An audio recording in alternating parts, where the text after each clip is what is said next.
Hi, welcome to Glimpse TV. I'm Kate Northrup, and I'm so happy to be back with you guys. Glimpse TV has been on a bit of a hiatus as I was doing some creative explorations and launching a book, but now we're back.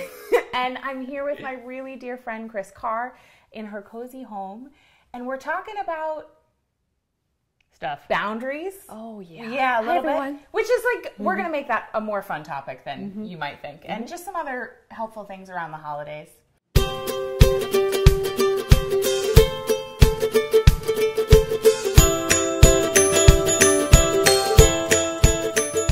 So Kris Carr, for those of you who might not know her, which I'm not sure is possible, has a whole crazy sexy brand, and she came out with a film called Crazy Sexy Cancer that was featured on TLC, as well as the OWN network. She is the New York Times bestselling author of Crazy Sexy Diet and Crazy Sexy Kitchen. So beautiful, plant-based living, anti-inflammatory. Such a beautiful person. Thanks, honey. Thanks for being here. Thanks for coming. Well, I'm here, I guess. Thanks for letting me come into your house. Thanks for coming over to your house. Thanks for being here. Yeah. Yeah.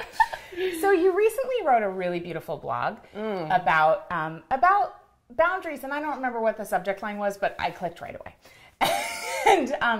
And it was really about shiny objects, and how do we know when we've gone too far, when we've said yes too many times, whatever. And I know this is something that you are in play with in your life. So how do you, like, when an email comes in, it has a request for you to do something.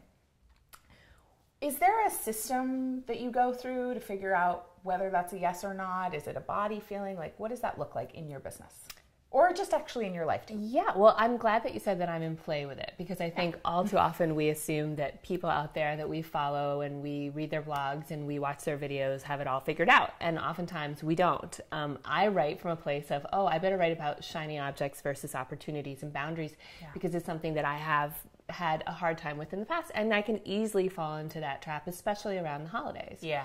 Because I don't know about you, but for me, and I think for the vast majority of people out there around the holidays, or, whirlwind times in the year when you're launching or you're doing a big push in your business or whatever it is, the energy is so elevated and there's so much going on that what can happen for me is I can slip in extra yeses.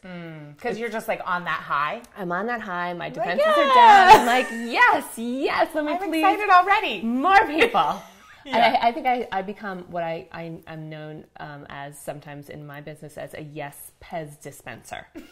And yes. Your little head is like. Exactly. Yeah. And so when I look at this sort of life that I want to have, and it's very much the life that I teach, I know that there has to be time for me. Yeah. And I think the more exciting things get for us, or the more sometimes the more desperate things get for us, we can find ourselves on these roller coasters of just pushing and cranking. Yeah. And that's when we have adrenal fatigue. And that's when we have to take ashwagandha herbs. And that's Can I tell them. So I walked in and Kris was telling me about her life, what's going on. And she was like, things are really great now, calm. And she said, but last week it was so crazy. I had to go out and buy ashwagandha. I was like, that is so shit New Age girls say. Like, who says that? Exactly. Other people are saying, like, it was so crazy I had to take a Xanax. Yes. Yeah. So that's such a great, better. it's an improvement. It's a step up. Yeah. Absolutely. So what I like to do is really put things into two categories. This is a shiny object and this is an opportunity. And just from a work perspective, I do my best to not say yes right away. Yeah. To pause, to pray, and to sleep on it. And to really access that part in your belly, because your belly usually tells you what's right for you. And think about not just right now in this moment. Think about what it will feel like in 6 months from now. So smart. When you are about to board the plane on that 4th of July weekend, when all you want to do is be at a barbecue with your friends. Yeah. And, it's coming. No matter what you say, and it's coming. Right. So, like, how will that feel then? And also looking at your entire calendar. We talked about this earlier. You look at your entire year and say, like, how much can I fit in? Right. And how much do I need for me? Yeah. So I wrote a blog about shiny objects versus opportunities, and opportunities, they feel good in your gut. Yeah. They feel nourishing, even when they can be challenging and you know you're going to have to maybe work a little harder, you're excited about them. And shiny objects, you're usually not excited about. You feel like you should. Right. It would help you for this, that, or the other reason, but you don't really want it. Yeah. Yeah. Now, do you kind of run through the same rubric when it's things not in your business? When it's personal stuff? I do, absolutely, because it's the same feeling. Yeah.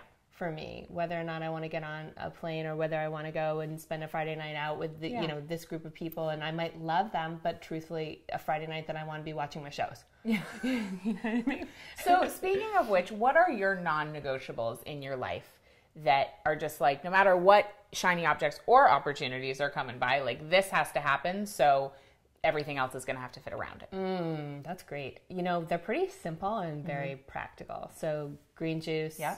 8 hours of sleep, great, and moving my body. Okay. Those things are non-negotiable. And they don't have to be big and glorious. Like, I'm not the type of person that I don't go to a gym. I've I've belonged a few times and I just waste money. You know?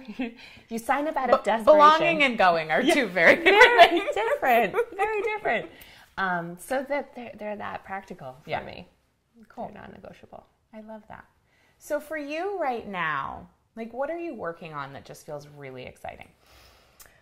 You know, honestly, the most exciting thing that's going on for me personally right now is this new wonderful dog that came into our life.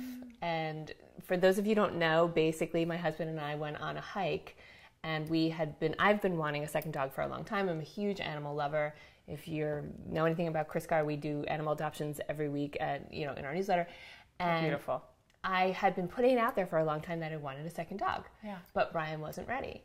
And we had gone to the dump that morning, because we go to the dump on Saturdays. Which I called the fair. The fair. We went to the fair. And there are some dogs there, that are available for adoption. And I went and I looked, and I said to Brian, I'm going to bring up this subject again. I'm ready for another child. Like, how often were you bringing it up, would you say? Every 3 days, maybe. Oh, seriously? Yeah. I'm torturous. Oh my God. That's funny. You have to tune me out after a pit while. bull. Yeah, exactly. Cool. And he looked at me and he was like, I'm ready. And so I feel like this is just this is the story of the universe. This is how the universe works. And so we were texting a friend of ours who helps us with some dog training, because our other dog has some behavioral issues. And I was saying, Kyle, would you come to the SPCA, and could we see if there's a dog that might work with Lola? And he's like, absolutely, get the hours. So I'm hiking up the mountain. I'm so excited about this. And at the top of the mountain, we find this emaciated dog who had been, either abandoned or on the run for a long time. Yeah. And this dog probably had only about 3 or 4 days left to live, and about 40 pounds underweight. Yeah. And it was like, that's my dog. Yeah. And so I'd say one of the best parts of this year has been finding Buddy and rehabilitating and loving and helping him get back to healthy weight, and seeing his personality come out. So I'm working on the healing of Buddy. I love that. It's so beautiful. You get to use your nurturing and it's just so beautiful in your little home here, and I love that. And Buddy is looking really good. And just to make this universal and not just a story about Buddy the dog. Yeah. Well, people can make those connections, but that's good. It's been amazing to watch his healing process. Yeah. And his healing process has taught me so much about healing. Because Buddy really just needed to sleep. He needed to sleep for days, and then he needed to eat. And he needed to eat a lot of food. Yeah. Like around the clock. Yeah. And Buddy didn't want to be touched. And he wanted some space. Yeah. And he wanted time to get to know us before he could trust us. He didn't want to be forced. Buddy wanted to go by his own healing rhythm. And Buddy knows exactly what that rhythm is. He's not read like a bunch of books about what it should be. He has not read any of those books. He would like to pee on them. You know what I mean? Like that's the most he would do with one of those books. And now, a few months into the healing process with him and him getting to know us, he's blossoming like this beautiful flower. And I look at his healing process and I say, that's no different from what we all need. You know? And I love the surrender to your own process. Yes. You know, one of the things that you wrote about recently is that you know, it's really like you started this journey over 10 years ago in terms of business and your own healing process, right? And interestingly enough, they've been parallel. Sort of. Which is, I didn't realize for a long time that, because I didn't realize I was creating a business. That wasn't on purpose, but it's kind of cool to be like, oh, well, I have a business. And that it's really been this investment in time. And I think so often, you know, we work with different entrepreneurs, we work with people who are like, well, I'm just never going to get there. Or like, well, I sent 3 blogs, so why don't I have a list of thousands? Beautiful. You know? Beautiful.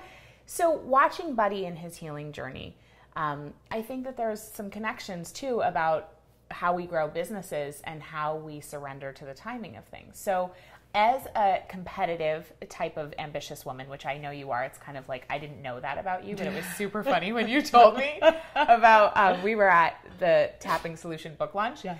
And you were asking me about my book launch, and you were like, I want to help, and let's talk about it, and I'm super competitive, so I want to win. And I was just like, oh, there's not a contest, but you totally won. You get to win. You won. You won my book launch. You won.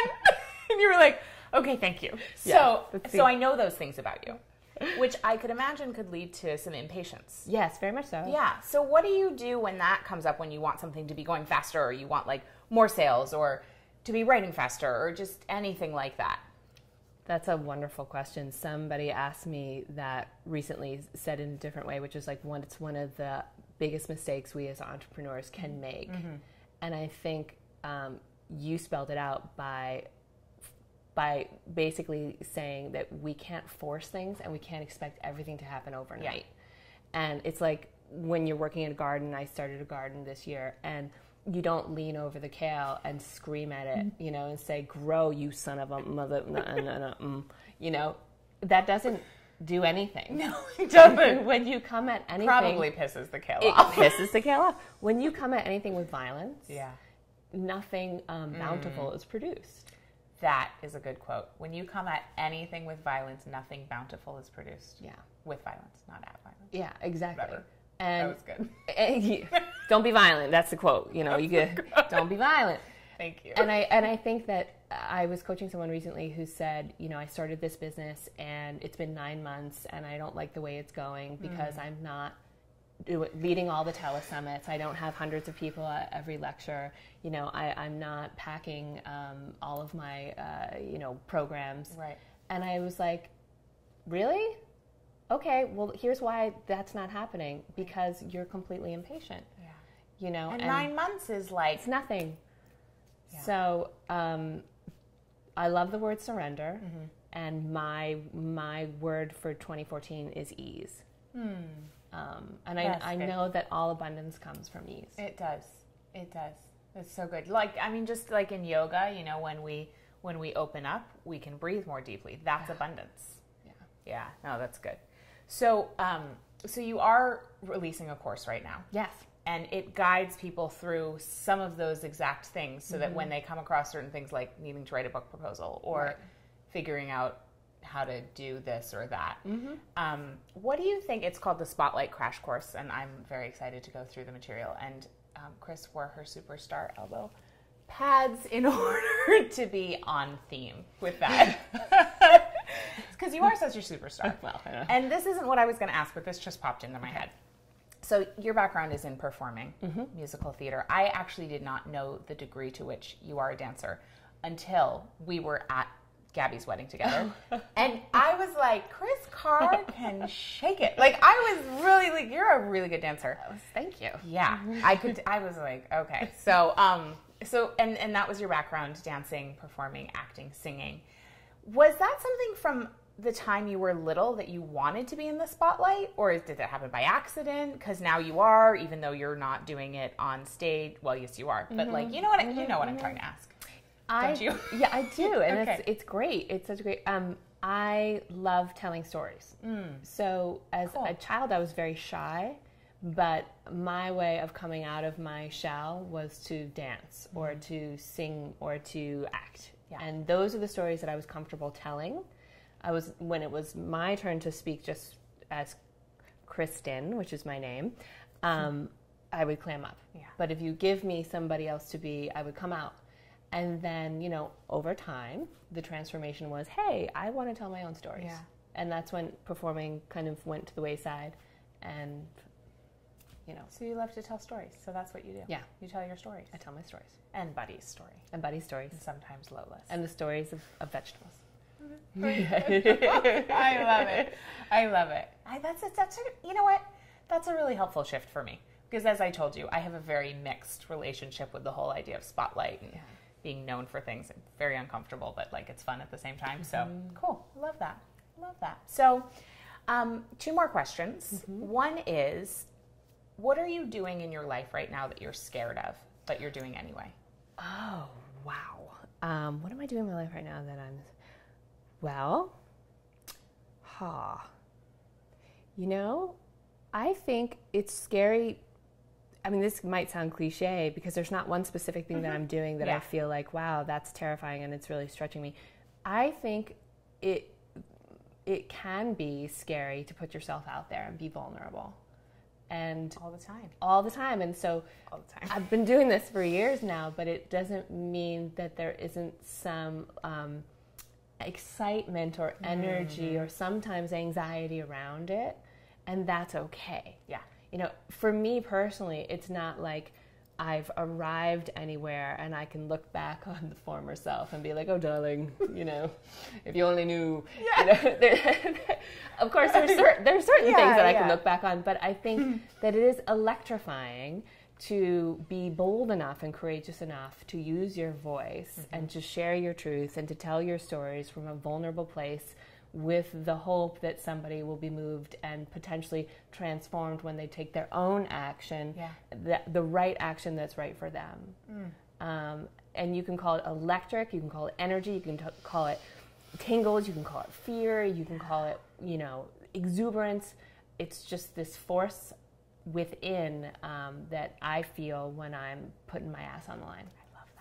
I love that because when I speak, it is the word I have used is electric. Yeah, it is. It does feel like it's scary, kind of like electricity is scary. It really powers things. But if you use it in the wrong way, you can get electrocuted. Yeah. I talk a lot about speaking, and I mean that's not what I'm known for. But recently, I've been teaching about writing and speaking, and I just want all the people out there who are public speakers, who want to be public speakers, to know that, I never go out on stage without wanting to vomit or tinkle in my dress. Or both. Yeah. And then when I'm out there, I have a blast, and I go, wow, you're kind of made for this. This is good. But beforehand, I want, can I saw off my leg? Would that be appropriate? And why did I say I would do this? What are the long-term ramifications of sawing off my leg? You know what I mean? And exactly. And it never ends. I'm always texting Brian I want to move when we get home. I want to go to a different land. And he's just like, you're about to go on stage, aren't you? Yeah. And so if it makes anybody feel better when I go home, that's funny. Yeah, that's and I've just been able to make peace with that. That's beautiful. I think that's so beautiful. And you do have Gail Larson speaking with you in the spotlight. She's amazing, course, right? She's fantastic. She's also a woman I've worked with, and in terms of finding your home zone to figure out how to tell your story, I just think she's genius. So she's one of the audios in the spotlight course, which I'm really excited to listen to get a little refresher. I'm going to tell you just a tiny bit about the program that I created because it was like that baby that you didn't plan for. You just had one fun romp and then you went, oh wow, here we are. And so, as I've grown, people came to me first because they wanted to feel better. First because they were patients, and then the brave people who are like, I'm not a cancer patient. Is that weird? Can I hang out with you? Come into the fold. Totally. Come to my garden. And then within the last few years, I was blown away and surprised by the number of coaches and people out there who have their own message, their own story that they want to share with the hopes of transforming others. And So I created this program, Spotlight Crash Course, for writers and for speakers and for visionaries who have that message, but they don't necessarily know how to go about getting it out there. They see me or they see you and they're like, oh, wow, that's so far away. Forget it. It's not far away at all, as long as you apply yourself and you learn a few basic things that can help you get to that place. Yeah. So, and it is, I mean, there's parts of it that are an art, but parts of it that are a science. Yeah. Like if you A plus B equals C, and then, you know, not that it works every time, but like if you rinse and repeat a few times. And you're consistent. Chances are good. And you're consistent. Consistency is so important. And it's a great discipline, like showing up on your mat in yoga practice, drinking your green juice. It's like, there's not going to be a day when you wake up and you're like, oh, thank God I've reached the amount of green juice I was supposed to drink. Yeah. Now I don't have to do that anymore. I mean, of course it's fun, but there are other things that you got to do. Like, you know, sometimes I find the flossing, for example, it's like, there's never going to be a day I don't floss every day. And so you just make it a practice. No wonder you have such nice teeth. I'm a good flosser. I am. We learned something about dentist, her. So we have good dental hygiene in my family. So, okay, so my last question is, when do you feel the most free? Oh, wow. I'd say I feel the most free when I'm walking in the woods. I love spending time by myself in nature. And usually the dogs are with me, the dogs, I can say plural now, right? But I just love catching up with myself, like catching up with an old friend. That's beautiful. That's beautiful. Thank you so much for coming on my show. Thanks for having me. Fun. I really love your set. It's great. You've done such a good job with it. So if you want to know more about Kris, please go check out the Spotlight Crash Course and KrisCarr.com. You can find her on Facebook. She does phenomenal Instagrams, often of Buddy lately, which are just delicious. #GoBuddyGo. And she's on Twitter as well, Kris_Carr. So thank you, my love. Thanks, sweetheart.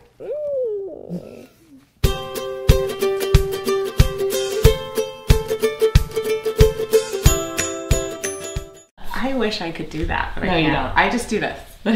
Sometimes I get like a little curl in my ear. And everything is done. It is nice and easy. Yeah. And actually this morning, by accident, I used our shower gel instead of our shampoo to wash my hair.